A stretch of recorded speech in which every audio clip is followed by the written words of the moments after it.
Hello viewers, this is Miss Misty and I welcome you in my channel. So in this video, we will learn the differences between ionic and covalent bonds or their compounds.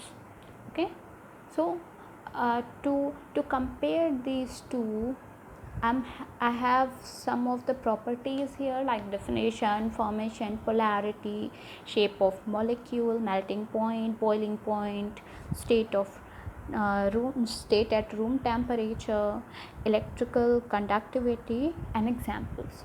Okay, so let's get started. So the definition says that an ionic bond is a chemical bond between two atoms in which one atom gives up an electron or electrons to another atom. Okay, and covalent, yes, that is the concept of sharing in covalent bonds, right? So a covalent bond is a chemical bond that involves the sharing of electron or electrons between two atoms. Formation, how an ionic bond is formed. So it is formed between two dissimilars. Dissimilars means a metal and a non-metal, between a metal and a non-metal atom.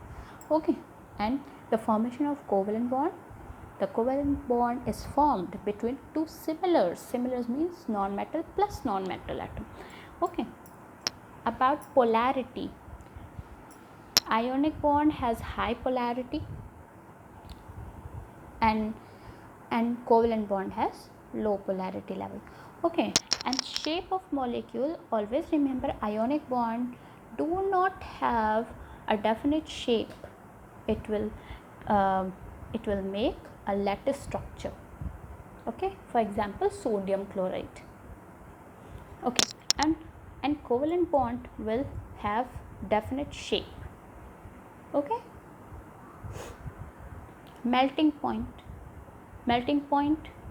is high for ionic bond because it contains metals and metals have high melting point, and covalent bond has non-metals, so it will have low melting points.